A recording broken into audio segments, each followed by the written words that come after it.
रूस भारत का कच्चे तेल का सबसे बड़ा सप्लायर रहा है। विदेशों से भारत आने वाले कुल तेल का लगभग 35% हिस्सा रूस से आता है। लेकिन अब अमेरिका ने रूस की दो बड़ी तेल कंपनियों रोसनेफ्ट और ल्यूकल ऑयल पर नए प्रतिबंध लगा दिए हैं। इन प्रतिबंधों के बाद दुनिया का तेल बाजार फिर से हिल गया है। अमेरिका के नए कदम, यूरोप की सख्त नीति, रूस के शैडो फ्लीट और भारत चीन की चुपचाप खरीदने की रणनीति ने पूरी ऊर्जा सियासत को एक बार फिर उलझा दिया है। सवाल सिर्फ इतना है, क्या रूस का तेल खेल खत्म होने जा रहा है या एक नई ऊर्जा राजनीति की शुरुआत है? तेल आज सिर्फ एक सामान नहीं बल्कि ताकत का प्रतीक बन चुका है। रूस दुनिया के सबसे बड़े तेल निर्यातकों में से एक है। इसलिए अगर रूस की सप्लाई हिलती है तो पूरी दुनिया का बाजार हिल जाता है। यूक्रेन युद्ध के बाद अमेरिका और यूरोप ने रूस पर कई तरह से प्रतिबंध लगाए, प्राइस कैप, बैंकिंग ब्लॉक और शिपिंग बैन तक। लेकिन रूस ने इससे बचने के लिए नई चाल चली, शैडो फ्लीट और डिस्काउंट वाला तेल। अब इस पूरे खेल में दो देशों पर सबसे ज्यादा दबाव है, भारत और चीन, क्योंकि इन्हीं दोनों ने रूस की डूबती तेल अर्थव्यवस्था को संभाल रखा है। अमेरिका का मकसद साफ है, रूस की तेल से होने वाली कमाई को काटो ताकि उसकी युद्ध मशीन कमजोर हो जाए। अमेरिका ने पहले तेल की कीमत पर पाबंदी लगाई, $60 प्रति बैरल, फिर पश्चिमी देशों की बीमा कंपनियों पर रोक लगा दी ताकि रूस का तेल आसानी से शिप ना हो सके। और अब अमेरिका ने नई सजा दी है, सीधे रूस की कंपनियों और तेल टैंकरों पर। लेकिन रूस ने जवाब में अपनी अलग व्यवस्था बना ली, पुराने जहाजों की शैडो फ्लीट तैयार की जो ब्लैक रूट से तेल लेकर जाती है। डॉलर की जगह अब व्यापार रुपया, युआन और दिरहम जैसे करेंसी में होने लगा है। और भारत चीन को भारी डिस्काउंट देकर अपने खरीदार बनाए रखा। लेकिन अब अमेरिका इस शैडो फ्लीट पर सीधा वॉर कर रहा है।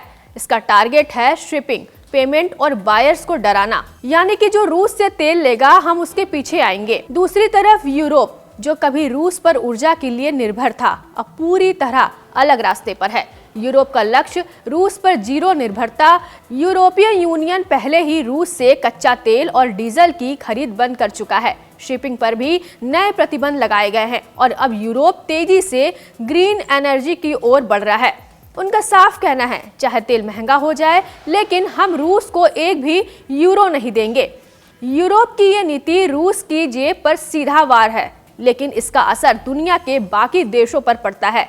तेल की कीमत ऊपर जाती है और इसका सीधा असर भारत जैसे देशों पर पड़ता है।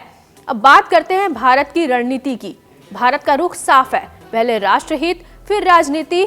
अगर भाव सही है तो तेल खरीदा जाएगा। भारत ने रूस से सस्ता तेल लेकर अपनी रिफाइनरी मुनाफे बढ़ाए और फिर पेट्रोल डीजल को दुनिया के दूसरे देशों में बेचकर कमाई की। लेकिन अब दबाव बढ़ रहा है। अमेरिका और यूरोप दोनों के संकेत साफ है, अब गेम सिर्फ तेल का नहीं बल्कि कूटनीति का भी है। इसका असर भारत पर 3 स्तर पर पड़ता है। पहला, ईंधन की कीमतें। अगर रूस की सप्लाई कम हुई तो पेट्रोल और डीजल महंगा होगा।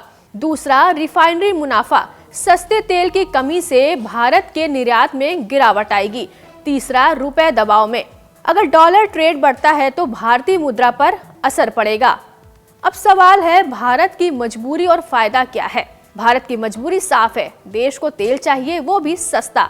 भारत का फायदा ये है कि उसने हमेशा मल्टी सप्लाई चेन वाली रणनीति अपनाई है, यानी अगर रूस से मुश्किल हुई तो भारत सऊदी अरब, अमेरिका या अफ्रीका जैसे देशों से भी तेल खरीद सकता है। यही भारत की सबसे बड़ी ताकत है, लचीलापन और समय के हिसाब से फैसला लेने की क्षमता। अब आगे क्या हो सकता है? आने वाले 6 से 12 महीने में 3 संभावनाएं हैं। पहली, रूस डिस्काउंट और बढ़ा दे ताकि भारत और चीन उसके साथ बने रहे। दूसरी, अगर सप्लाई कम हुई तो अंतर्राष्ट्रीय बाजार में कीमतें ऊपर जाएंगी और तेल फिर महंगा होगा। तीसरी, ओपेक देश यानी खाड़ी की तेल कंपनियां भी खेल में उतर जाए और उत्पादन घटकर कीमतें और बढ़ा दे। तेल की ये ठंडी जंग अभी खत्म नहीं हुई है। अब ये सिर्फ अर्थव्यवस्था का खेल नहीं रहा, इसमें कूटनीति और सैन्य दबाव दोनों शामिल हो चुके हैं। रूस का तेल अब सिर्फ व्यापार नहीं बल्कि भू राजनीति का हथियार बन चुका है। अमेरिका दबाव बढ़ाएगा, रूस नए रास्ते खोजेगा, यूरोप दूरी बनाएगा और भारत भारत वही करेगा जो उसके हित में होगा, क्योंकि आने वाले सालों में जो देश ऊर्जा को कंट्रोल करेगा वही भू राजनीति की दिशा तय करेगा। But that'll be a big one. We canceled the meeting with President Putin. It didn't feel right to me. It didn't feel like we were going to get to the place we have to get, so I canceled it. But we'll do it in the future. But next week we'll be with many of you in those locations that I told you. Then it's back to Washington. So South Korea and Japan.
तो जाते जाते आपको ये बता दें कि कड़क की ओर से कैंपेन चलाया गया है। सांस लूं या जी लूं का हिस्सा बने, कमेंट में लिखे #RightToBreathe और बताएं कैसे बनेगा पॉल्यूशन फ्री इंडिया। अपने आइडिया को कमेंट सेक्शन में जरूर शेयर करें।